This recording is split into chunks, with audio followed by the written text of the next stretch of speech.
Primeira Igreja Presbiteriana em Petrolina, acolhendo vidas, adorando a Deus e anunciando às nações. O pessoal da classe de catecúmenos, procure o presbítero Humberto, tá bom? Se dirija e fica aqui ao lado, não é, presbítero Moisés? Logo aqui atrás. Sejam lá abençoados também. Todos prontos? Então vamos lá, meus irmãos. Estamos chegando ao término desta revista. Logo, logo encerraremos e iniciaremos outra, não é?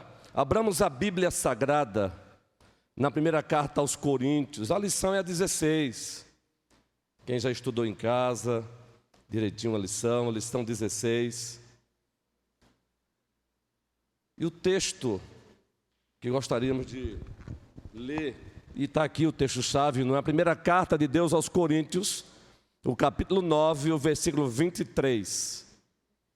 A primeira carta de Deus aos Coríntios, o capítulo 9, o versículo 23. Vamos interagir, vamos dialogar, vamos crescer juntos, não é?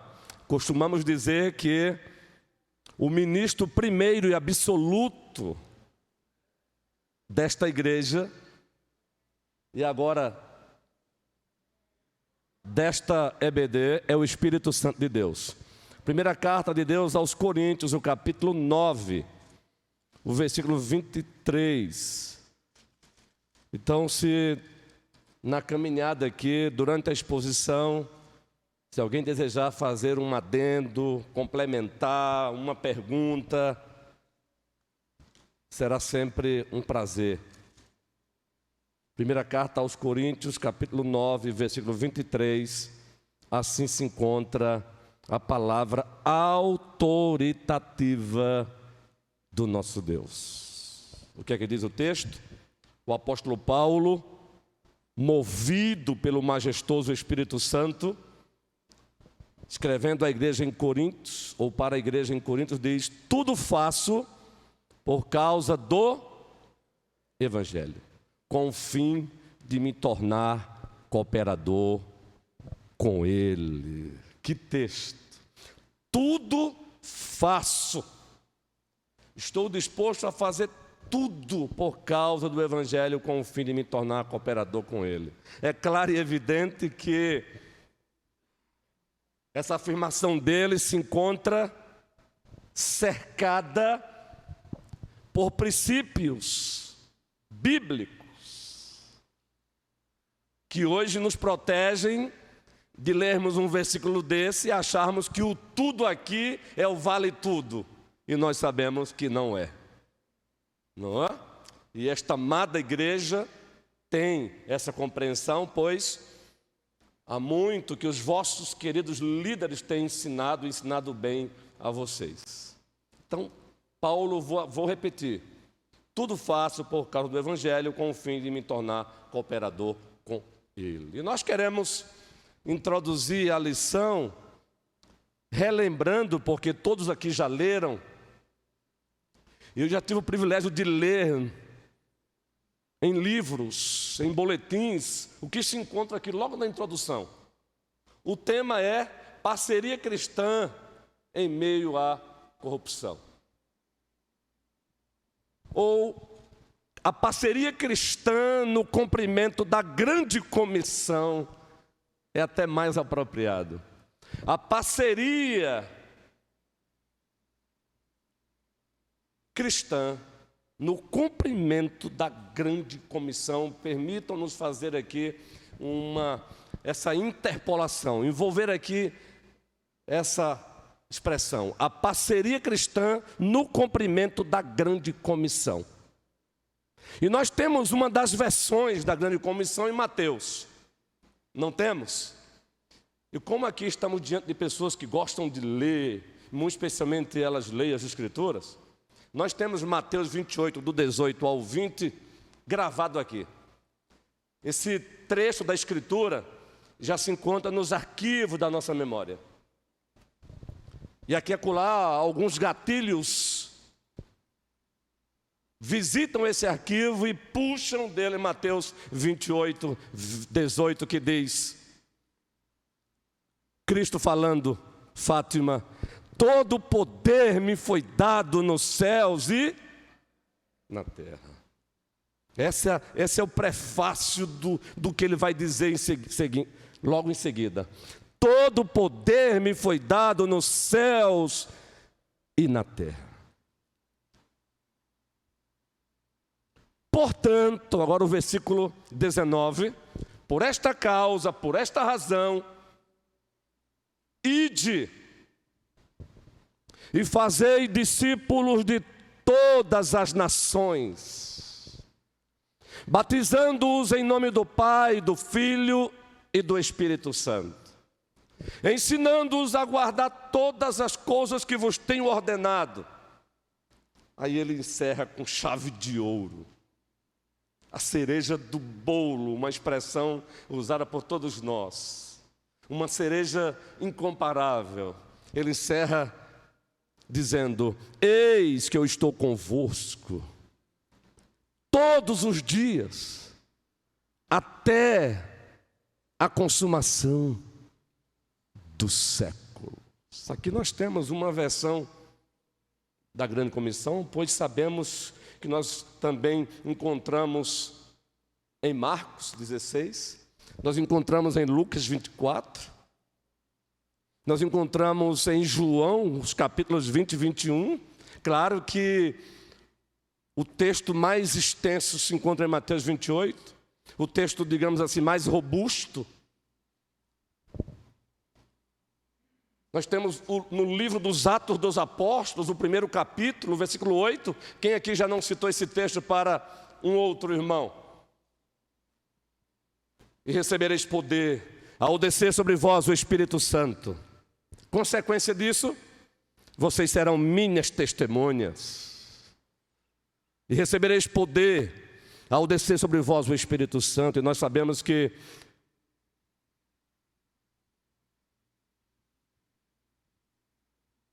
o Espírito Santo foi derramado no primeiro século, no dia de Pentecostes. Consequência disso, o povo, a igreja foi capacitada, foi revestida de poder. Consequência disso, vocês serão minhas testemunhas. Uma pergunta já aqui. Antes de lermos a primeira parte da revista que nos chama muita atenção. Uma pergunta.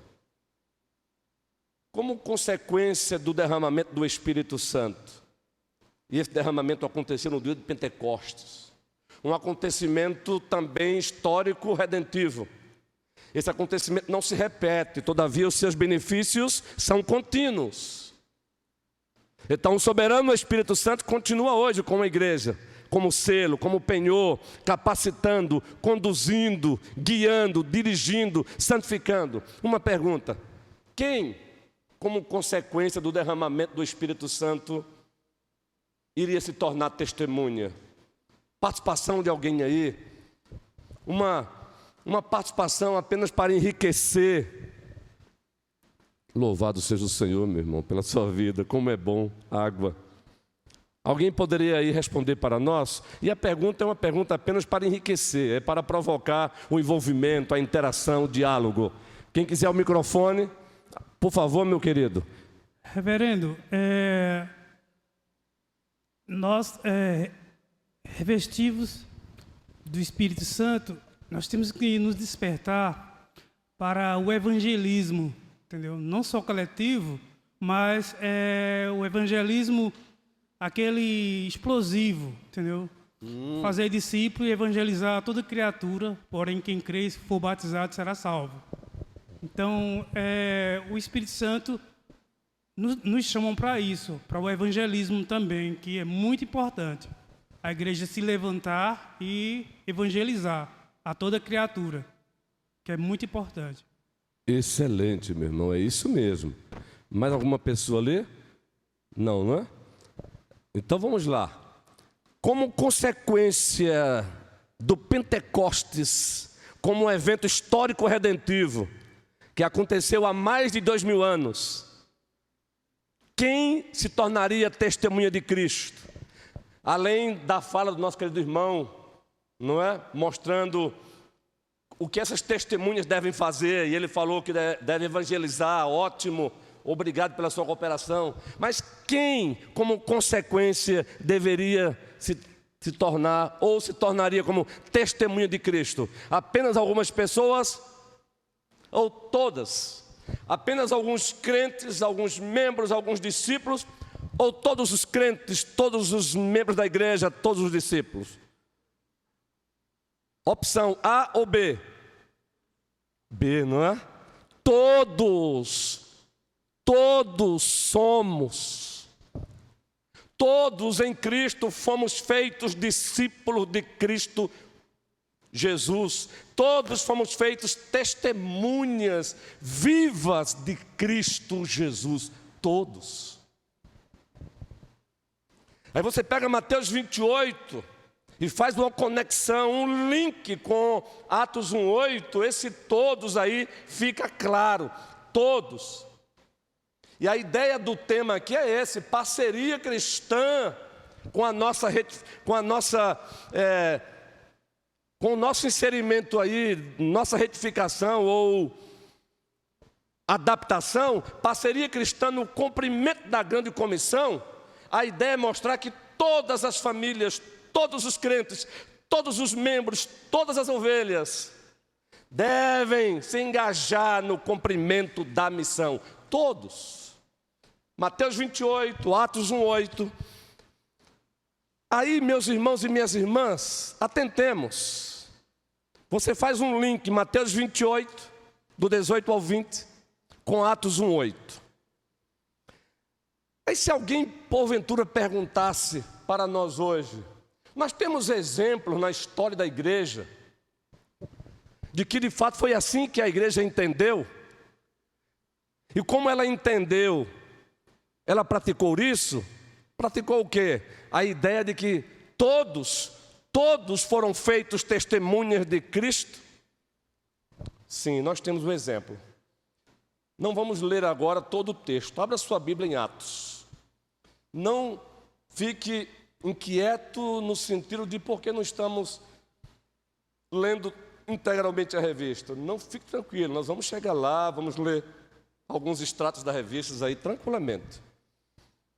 Vamos lá, o livro dos Atos dos Apóstolos, capítulo 8. E agora vamos ler um pouquinho esse texto. Só para reforçar agora um exemplo prático de que a igreja entendeu. A igreja entendeu e ela praticou a ideia do todos engajados no cumprimento da missão. Atos 8. Observe como Lucas, o médico muito amado, detalhista, e não foi por acaso que o Senhor Deus o separou para escrever o livro dos Atos dos Apóstolos, como o livro 2, porque ele já havia escrito, não é? Ele já havia feito o registro do Evangelho de Lucas. Observe como Lucas é detalhista, e é claro, tudo que ele detalhou aqui foi obra do Espírito Santo. Atos 8. E Saulo, assim começa o texto, e Saulo consentia na sua morte. Morte de quem? De Estevão.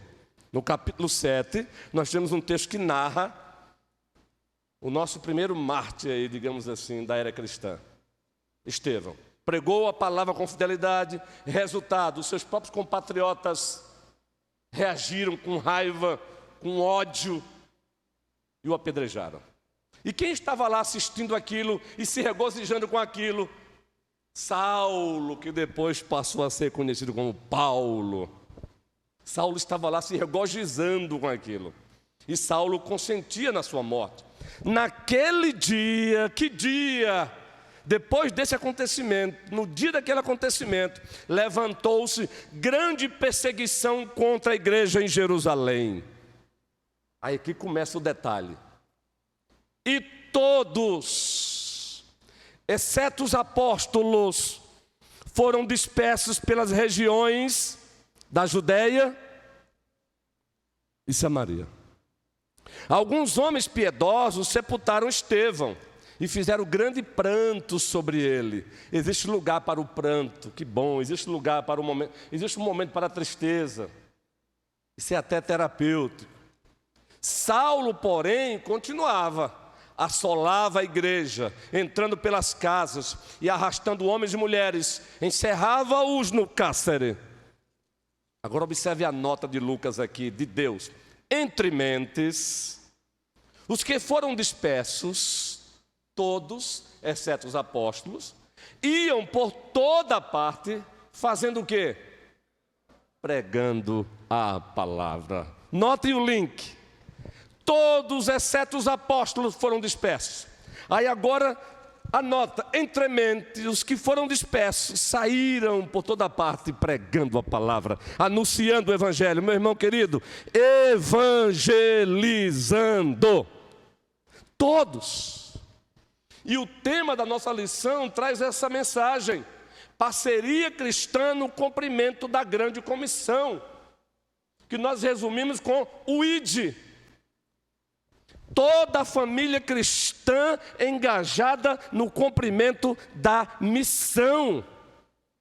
E aqui o autor, com maestria, ele introduz a lição, trazendo à tona algo que é dito com frequência por aí. Nós encontramos nos murais até das escolas, de algumas empresas.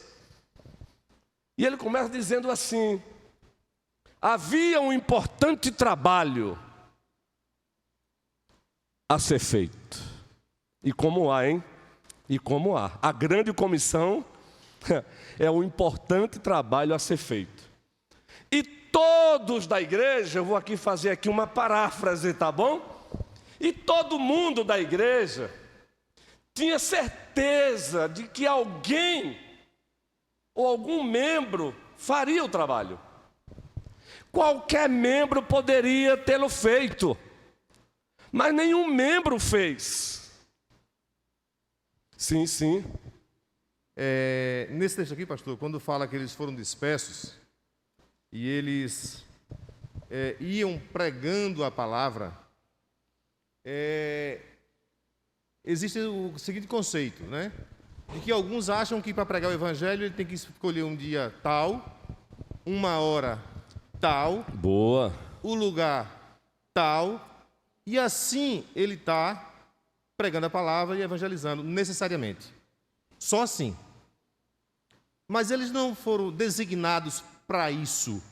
Eles foram dispersos por conta da situação. Isso. E eles não perderam a oportunidade. Eles foram dispersos para viver em outros lugares. Isso. E aí eles iam se acomodando e pregando a palavra. O que isso quer dizer, na verdade? Que a nossa vida, seja numa segunda-feira pela manhã, numa quarta-feira, na sua vida você tem que ir pregando a palavra. Como diz em outro texto, a tempo e a fora de tempo. Houve oportunidade, evangeliza. E como você evangeliza? Boa, meu irmão. E como você evangeliza? Muitas vezes com a sua atitude. Isso. Com a sua atitude. Porque em muitos casos, eu vou citar um exemplo aqui, pegando como um gancho. Está o irmão Clécio, ele está agora numa nova empleitada. E a sua atitude lá para aqueles comandados, ele pode evangelizar com as suas atitudes, buscando fazer o melhor, né, com integridade, com honestidade, como crente que ele é. Então, só não é num momento específico, é na sua vida. Você pode pregar com atitude. Lógico, havendo oportunidade, você vai falar. Mas, primeiro, com atitude. Porque não adianta dizer que sou crente, sou isso, sou aquilo, e aí as suas atitudes devem falar, crente, sempre querendo tirar vantagem de alguma situação, e aí você pode ficar até envergonhado depois, quando rever essa pessoa e se titular como, eita, rapaz, o cara está aqui na igreja, e agora, o que é que eu faço? Né? Isso. Então, evangelizar, se preparar, não é só um dia, uma hora, enfim. Então, todos, creio que nós todos aqui, se não já estamos fazendo, pelo menos um grande percentual desse povo que se encontra na nossa igreja, faz isso. Uhum. E quando oportuno, com hora e dia e lugar marcado. Excelente a sua fala, meu irmão. E aí você me concedeu agora um gancho para voltar para Mateus 28. O bom é isso, não é? O bom de uma EBD dialógica, o bom da interação é isso, porque enriquece. Você me concedeu agora um gancho para voltar para Mateus 28, porque o ide ali tem tudo a ver com o que o presbítero Manuel disse. O ide ali traz a ideia de, enquanto vocês vão exercer a profissão de advogados, enquanto vocês vão exercer a profissão de comandante, seja da polícia militar, seja do exército, enquanto vocês vão exercer o trabalho de empreendedores ou de empregadores e empregados, enquanto vocês vão estudar, enquanto vocês vão lecionar, enquanto isso, façam discípulos. Essa é a ideia, e colocou bem o presbítero Manuel. Por isso que todos somos testemunho de Cristo. E aí, como ele já bem colocou, nós pregamos o Evangelho aos ouvidos, falando de Cristo, não temos que ter vergonha dele. Vergonha de quem? Daquele que deu a sua vida por nós, e isso é o que mais importa na vida? Não, mas devemos também pregar o Evangelho aos olhos. Já ouviram essa expressão, com certeza. Eu tive o privilégio de ouvir essa expressão do nosso querido, muito amado, e também um referencial para nós pastores presbiterianos, que é o Hernandes Dias Lopes. Claro que, por sua vez, ele já pegou carona com outros pais reformados e puritanos, e assim vamos caminhando, não é? Nessa corrida de bastão, não é? Montando nos ombros dos outros, e assim a fé vai sendo propagada para a glória de Deus. Então, devemos pregar o Evangelho aos ouvidos. Todos devemos pregar o Evangelho. O Evangelho é simples, gente. Querido Nivaldo, o Evangelho é simples, mas devemos também pregar o Evangelho aos olhos. Como assim? Sendo nós mesmos ilustrações vivas do poder transformador do Evangelho. Aí a pessoa olha para mim como patrão. Eu não sou patrão. Louvado seja o Senhor pelos patrões, mas não tenho uma vocação para o empreendedorismo aí, que é legítimo. Então, sendo eu patrão, me comportando, a cosmovisão cristã regendo a minha vida como patrão, o funcionário vai perceber que há uma diferença em mim. Daí já surge uma pergunta: o que é que tem feito? Qual a causa desse patrão ser diferente? Resposta vai ser dada: Cristo, o Evangelho. Essa professora é diferente. Há uma diferença no comportamento dela. Qual a causa disso? O Evangelho. Aí, tome o Evangelho. Querido presbítero, fique à vontade, meu irmão. É impossível crer e não testemunhar daquilo que você creu. 2 exemplos bíblicos que nós vemos aqui, um especificamente de acordo com a lição. O que o pastor leu aí, no versículo 1, na segunda parte, diz que no dia seguinte, ou melhor, naquele dia se levantou grande perseguição. Aí veja, foram dispersos pelas regiões da Judéia e Samaria, cumprindo o que Atos 1:8 diz: e recebereis poder ao descer sobre vós o Espírito Santo, e sereis minhas testemunhas, tanto em Jerusalém, Judéia e Samaria. Um outro exemplo é que, quando Jesus curou aqueles 10 leprosos, parece-me que só um voltou e foi testemunhar daquilo que recebeu de Cristo. O restante não. Então, a maioria dos que foram curados, eles voltavam e já começavam a testemunhar daquilo que Jesus fez na vida dele. Então, é impossível crer e não testemunhar. Excelente. Spurgeon afirma: um discípulo que não testemunha de Cristo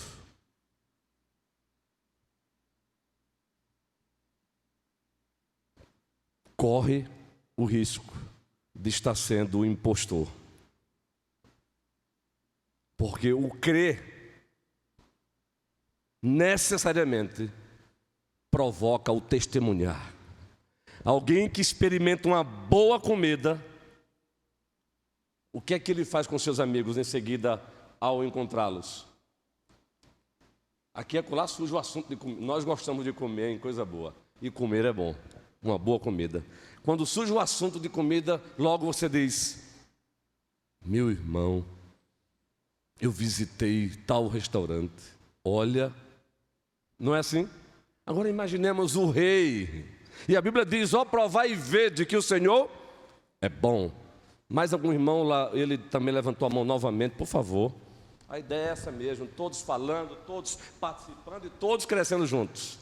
Reverendo, eu creio piamente que para o evangelismo, somente as Escrituras. Outra forma de evangelizar não existe. Sim, somente as Escrituras. A palavra do Senhor Deus. Excelente, você aí colocou a questão da fonte. O texto, fonte para o evangelismo, de fato, é o Evangelho, a Escritura. Excelente. Agora, métodos, estratégias são diversas, desde que supervisionadas pelos princípios bíblicos, podemos usá-las. Como, por exemplo, um empurrão que nós chamamos de empurrão evangelístico, ou eventos pontes que alguns chamam. Convidar o amigo não crente para tomar um cafezinho comigo lá no shopping, com o objetivo de intencionalmente evangelizá-lo. Convidar um amigo para participar do churrasco celebrando meu aniversário, ele não é crente, trabalha comigo, e eu vou convidá-lo porque ele vai te fazer presente. E lá também outros homens desta igreja lá estarão, objetivo, evangelizá-los. Nós chamamos de eventos, empurrões evangelísticos, ou alguns chamam de eventos pontes. Beleza, guerreiro? E você colocou aí a fonte. Qual é a fonte infalível do evangelismo? O Evangelho. Não me envergonho do Evangelho, disse o apóstolo Paulo. Por quê? Porque o Evangelho é o poder de Deus para a salvação de todo aquele que nele crê, primeiro dos judeus e depois dos gregos. Louvado seja o Senhor Jesus Cristo. Alguém mais? Por favor, não tenha medo não, viu, que às vezes a gente não percebe, tá bom? Então, meus irmãos, prestem bem atenção, a ideia aqui é todos. E aí, como estávamos fazendo, o autor nos lembra essa reflexão aqui, essa dinâmica. Na verdade, aqui é uma dinâmica para nos fazer entender a ideia de que muitas vezes nós fugimos da nossa responsabilidade correndo para a generalização do todos, né? Todos devemos fazer, mas ninguém acaba fazendo nada, ninguém faz. Mas o todos só farão se as partes fizerem. Não é assim? Se as partes não fizerem, o todo não fará. Então observe como que maestria. Havia um importante trabalho a ser feito e todo mundo tinha certeza de que alguém o faria. Assim acontece conosco. Qualquer um poderia tê-lo feito, mas ninguém o fez. Alguém se zangou porque era um trabalho de todo mundo. E todo mundo pensou que qualquer um poderia fazê-lo. Que coisa. Mas ninguém imaginou que todo mundo deixasse de fazê-lo. Ao final, todo mundo culpou alguém, quando ninguém fez o que qualquer um poderia ser feito. E o autor pergunta: já ouviu isto? Se não ouvimos, ou se a gente não conseguiu ler em algum livro, na prática é o que mais acontece. Isso acontece na família, acontece na igreja, acontece lá no Estado, na sociedade. Acontece em todas as instituições.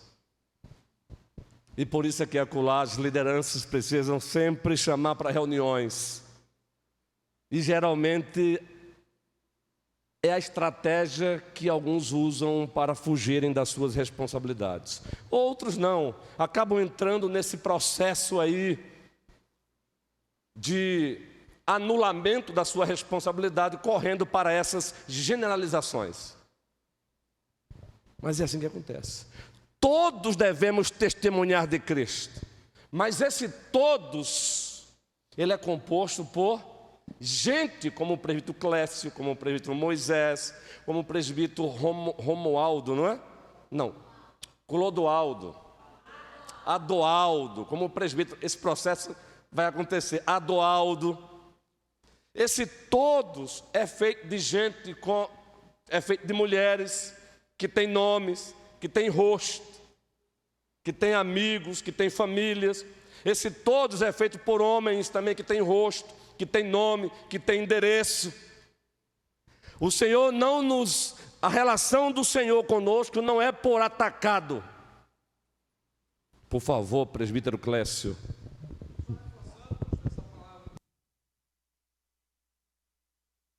Fazendo o chamado dele naquele momento lá, sublime, ele disse aquela palavra que nos impacta muito, a gente tem que estar sempre impactado por essa palavra, quando ele diz, o Senhor, a Trindade Santa, diz, a quem enviaremos e quem há de ir por nós? Isaías, ele diz então aquela palavra, eis-me aqui, envia-me a mim, né? Então, essa provocação, esse chamamento forte da Trindade Santa do Senhor, é que realmente a gente precisa estar atento e renovando a cada dia, para que a gente realmente possa estar cumprindo essa questão, e não deixar para todos, mas eis-me aqui, né? Envia-me a mim.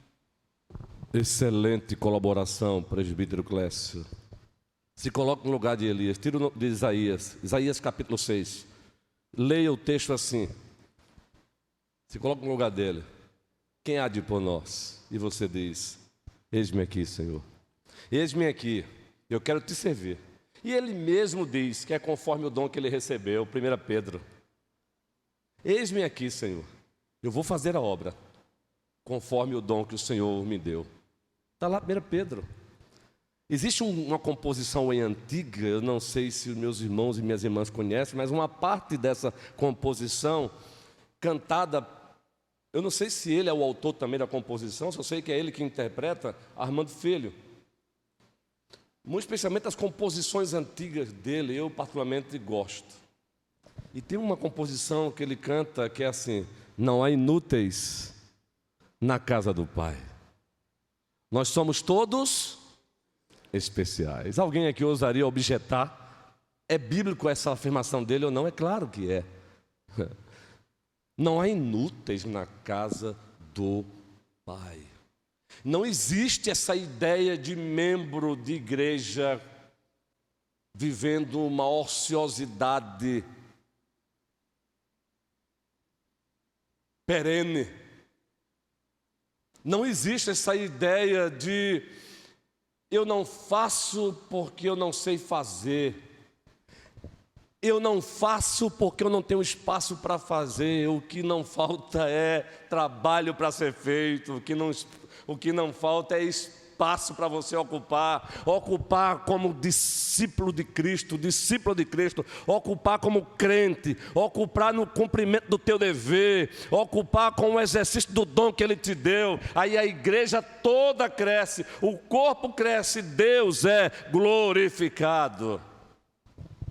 Precisamos com frequência corrigir essa rota da generalização disfuncional, digamos assim. Essa generalização, ela gera essa disfuncionalidade na igreja. Todos temos que fazer, mas ninguém faz nada. Não, todos temos que fazer. E nós, pastores, levantados fomos, para quê? Efésios 4, a partir do versículo 11, 12, 13, o apóstolo Paulo nos oferece uma teologia bíblica do ministério pastoral. Ele vai afirmar lá que o Senhor concedeu pastores para quê? E no plural. Pastores para quê? Para que os pastores façam o trabalho que é de todos? Foi para isso? Não. E ele concedeu uns como apóstolos, outros como profetas, evangelistas, pastores e mestres. Diversidade de ofícios, mas todos trabalhando com objetivo comum. Qual é o objetivo? Treinar os santos, equipar equipar, a ideia é equipar os santos, equipar os crentes da igreja, treiná-los, capacitá-los, afiá-los, para quê? Para que todos desempenhem bem o ministério que o Senhor confiou. Todos. E aí, quando nós lecionamos nos seminários, mas também em escola bíblica, numa teologia ministerial, voltada para o povo, para a igreja, nós gostamos de apresentar para os alunos 2 modelos de igreja, que nós chamamos também de eclesiologia, que é sinônimo de igreja, a doutrina da igreja, onde envolve a origem da igreja, a natureza da igreja, ou seja, o que é a igreja e as finalidades da igreja. Aí apresentamos 2 modelos de igreja. Um modelo equivocado e um modelo bíblico e correto. Para nossa tristeza, nas nossas andanças por este Brasil afora, nós temos percebido que o modelo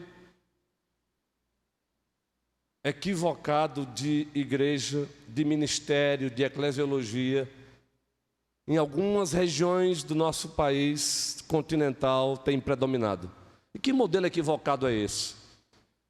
Gostaríamos de apresentar aqui um slide, até temos esse slide, mas numa outra ocasião faremos isso. É bom trabalhar com slide também, não é? Sem nos prendermos a ele. Vamos tentar desenhar aqui um modelo equivocado.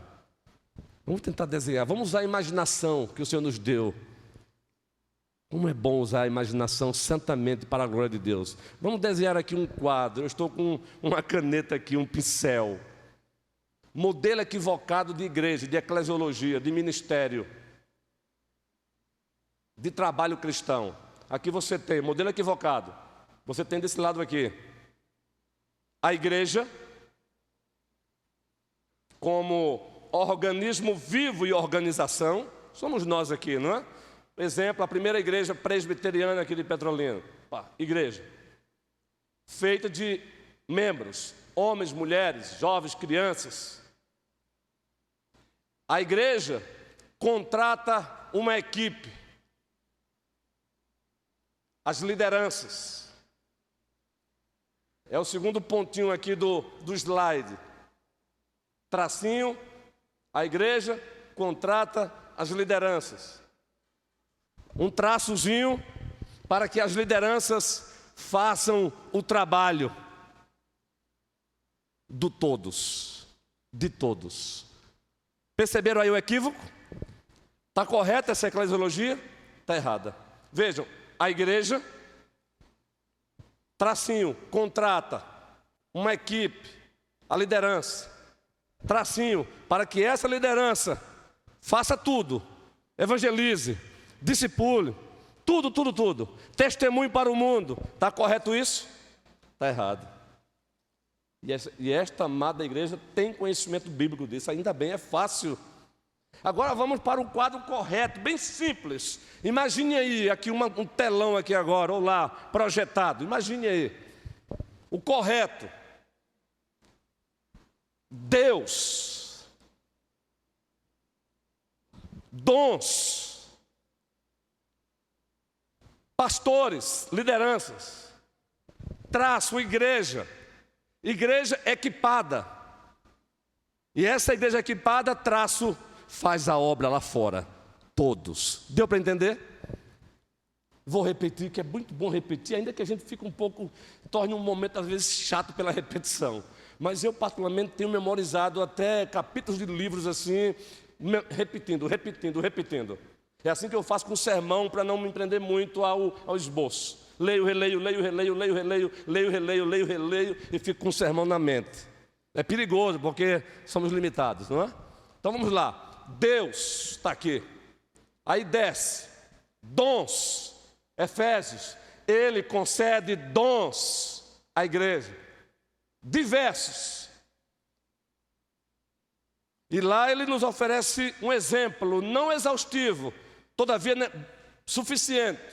E Deus concedeu uns como apóstolos, profetas, evangelistas, pastores e mestres. Deus, o Pai, o Filho e o Espírito Santo, dons, lideranças, pastores.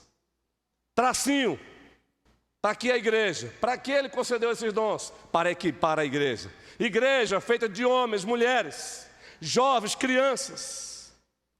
A igreja equipada, está lá em Efésios 4, para o aperfeiçoamento dos santos, para o equipamento dos santos, para a capacitação dos santos. Uma vez equipada, tracinho, grande comissão, Mateus 18, ide por todo mundo, pregai o evangelho a toda criatura, Marcos 16, ide, fazei discípulos de todas as nações, Mateus 28, ide, vão. Essa é a doutrina correta da igreja. Como isso é bom para nós pastores, porque temos consciência e ciência da nossa responsabilidade e devemos levá-la a sério. Qual o meu papel, ou qual o nosso papel como pastores aqui? Equipar a igreja, treinar a igreja, dar o melhor para a igreja. Vejam, isso porque o Senhor nos chamou, nos separou, nos chamou e nos capacitou para isso. Equipar a igreja equipada, grande comissão, Mateus 28, Marcos 16, Lucas 24, Atos 1:8. Eis aí o correto. Este momento aqui agora é um momento de treinamento, de equipar, de oferecer à igreja capacitação. Este momento aqui. Por isso que é importante desafiar carinhosamente cada membro desta igreja para no domingo, dia do Senhor, deixar o conforto do seu lar, doce lar, e é legítimo se dirigir até a nave, se dirigir a este espaço. Você que é membro desta igreja, ou você que é membro de uma outra igreja do Senhor verdadeira, se dirigir ao espaço onde a tua igreja se reúne, para ser equipado. Agora, uma igreja equipada, ela vai e cumpre Mateus 28. Por favor, mais uma vez, querido presbítero. Do seu lado esquerdo. Do seu lado esquerdo que o pastor fez menção. Igreja, empresa. Infelizmente, o que nós vemos hoje.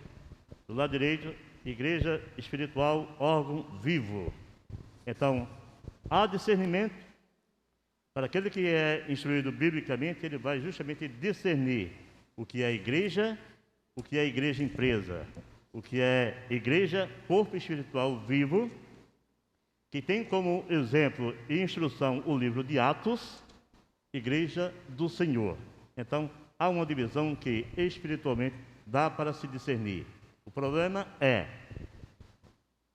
que não se lê Mateus quando a palavra do Senhor diz: errais não conhecendo as Escrituras nem o poder de Deus. Leia a Bíblia e você vai ser instruído e ter discernimento para discernir o que é igreja empresa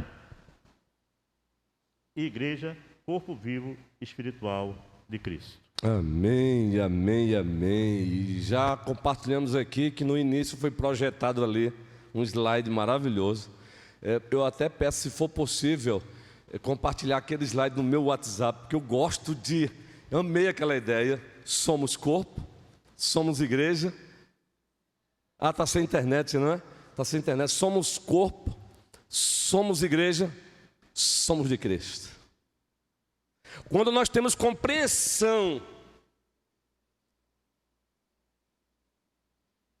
da verdadeira natureza da igreja, origem, o que ela é e para que ela existe, vai acontecer isso aí, presbítero. Ela não vai se desalinhar, como algumas igrejas estão aí desalinhadas com o projeto de Deus.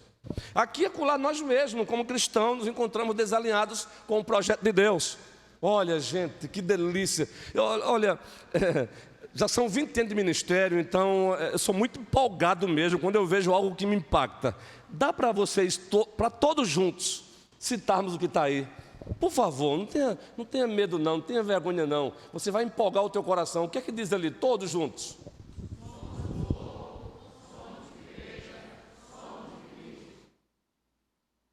Somos corpo e corpo de Cristo. Somos igreja e somos de Cristo. E essa última parte aí, sem demagogia, com muita frequência, eu procuro citar para a minha própria alma. Eu costumo fazer o que nós chamamos de solilóquio, eu falo para a minha própria alma. Eu dialogo com a minha própria alma. Às vezes eu estou caminhando. Quem é que não gosta de fazer isso?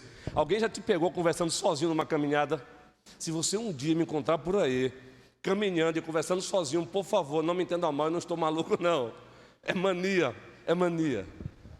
E uma das coisas que eu costumo dizer para a minha alma é: cuidado, a igreja não é tua, pastor Luiz Ronilson. Só tem um dono e o nome dele é Jesus. Jesus. Isso provoca em mim consolo. Sabe por quê? A igreja é dele, se fosse minha, há muito que ela teria desaparecido. Mas ao mesmo tempo responsabilidade, exercer o ministério sempre com maestria. Estudar a escritura para oferecer pão quente para a igreja.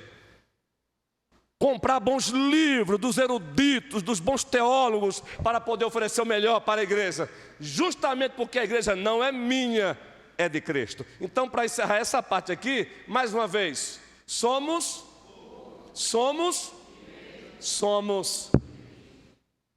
E o sermão de hoje à noite, não é porque sou eu que vou pregar, não. O sermão de hoje à noite é aquele pão quente mesmo descendo do céu. Então fica aí esse desafio para você. Não é porque eu vou pregar não, é porque o pão quente é a palavra de Deus. Olha, já está prontinho o esboço. Não deixe de vir se você puder não. Primeiro que é compromisso com Deus e com a igreja. É um pãozinho quente e tem tudo a ver com a última parte. Tem tudo a ver com a última parte. Somos de Cristo. Somos de Cristo. Então, meus irmãos, a lição, ela prossegue nos oferecendo uma rota. A parceria cristã no cumprimento da grande comissão. É dever de todos, já mostramos aqui. Mas também já tentamos aqui alertar para o cuidado com as generalizações, porque elas acabam tirando a nossa responsabilidade. É dever de todos, mas ninguém faz. E assim vamos caminhando. Mas o autor foi muito feliz quando ele disse também, para fugirmos disso, precisamos fazer o quê? Precisamos ter um alvo. É assim que a revista se encontra, não é? Estabelecer um alvo. Precisamos entender que ninguém trabalha ministério solo, equipe. É assim que está a revista, não é? Você já leu em casa. Se pedíssemos para que você viesse aqui lecionar, você lecionaria. E o bom é isso. Então, primeira parte, para fugir dessa generalização de todos devemos fazer, mas ninguém faz nada, precisamos estabelecer um alvo. É a primeira parte da lição, primeiro ponto. Depois, precisamos entender que ninguém faz a obra sozinho. Não existe cristianismo solo.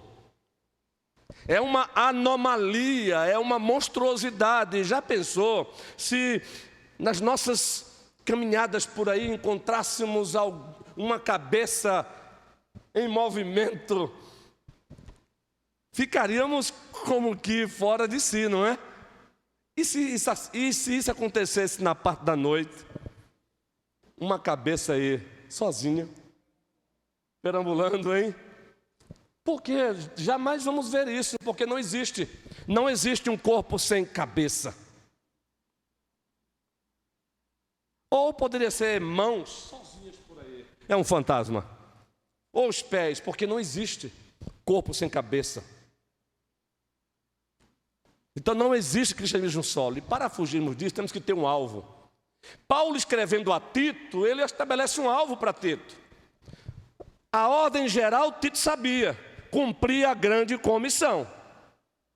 Mas como é que Tito cumpriria o seu papel dentro da grande comissão? Aí ele diz, você vai fazer isso em Creta.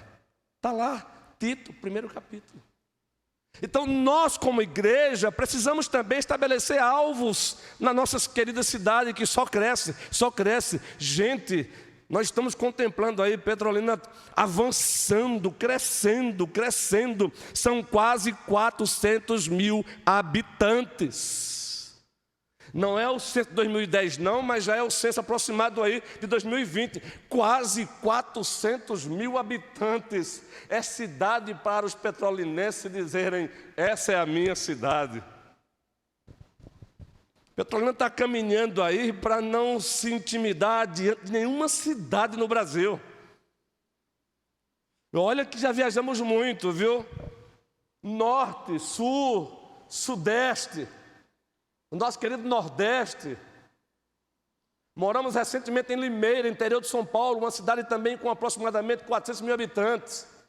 Cidade também muito boa. Mas não tenho nenhum problema em dizer isso. A querida Limeira não consegue competir com Petrolina. É perfeita a cidade? Não. Como não existe nenhuma. Então, nós precisamos estabelecer alvos para o cumprimento da grande comissão. Quando estabelecemos alvos, aí sim, essa generalização disfuncional, ela vai sendo expurgada. Exemplo. Um exemplo bem rápido, claro, por favor, gente. Projeto Mais Uma Ovelha. Um exemplo aqui. Projeto Mais Uma Ovelha, o projeto da igreja. Agora quem vai fazer isso? Todos. Mas como? SAF. Não vai mudar nada, só vai abraçar o projeto e vai dizer SAF. Fazendo o quê? O que ela já faz. Como? Nas suas departamentais. Como? Chá das Rosas, eu não sei se é feito aqui. Não é? No norte é feito o chá das rosas. O objetivo é convidar mulheres não crentes para tomar um chazinho e lá era serem evangelizadas. Homens, mais uma ovelha.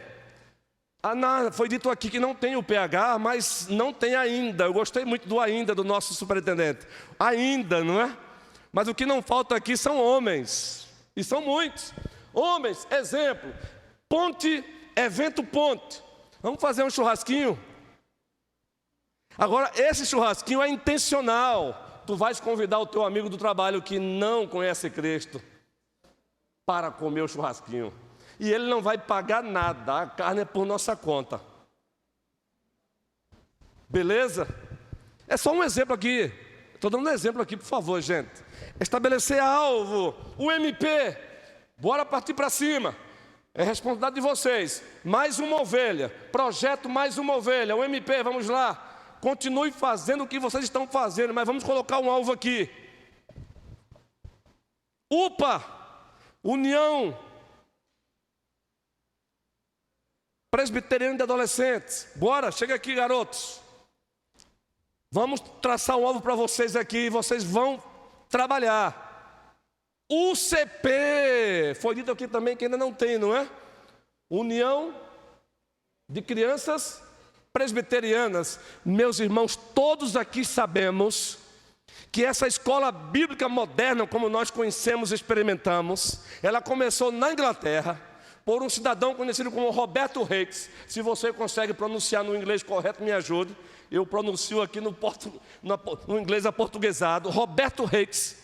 Está lá um livro sobre a história. E ele começou fazendo o que lá na Inglaterra? Ele começou com quem? Qual foi o alvo deles? Crianças. Crianças. Ele saiu buscando crianças pobres, crianças carentes, crianças que não sabiam ler.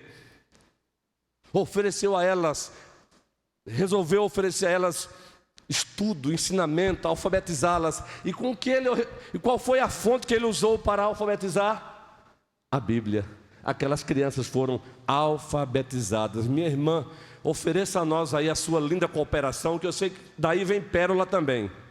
Eu sou um testemunho vivo desse evangelho. evangelismo, quem me evangelizou quando criança foi Cleonice. Ela levava as crianças da minha cidade para a sombra do pé de manga da casa dela para evangelizar. E foi lá que plantou a semente que hoje eu estou aqui. Foi Cleonice. Ilustração melhor do que essa, do que acabamos de falar. Testemunho puro. Puro. Eu acertei, daí vem pérola. Pérola. Agora eu pergunto, quando nós pensamos em evangelização, presbítero Moisés e os demais irmãs valorosas, homens valorosos, jovens preciosos, quando pensamos em evangelização, por favor, me corrija, a nossa tendência não é só pensar nos adultos, pensarmos nos adultos. Quantas crianças não temos na nossa cidade?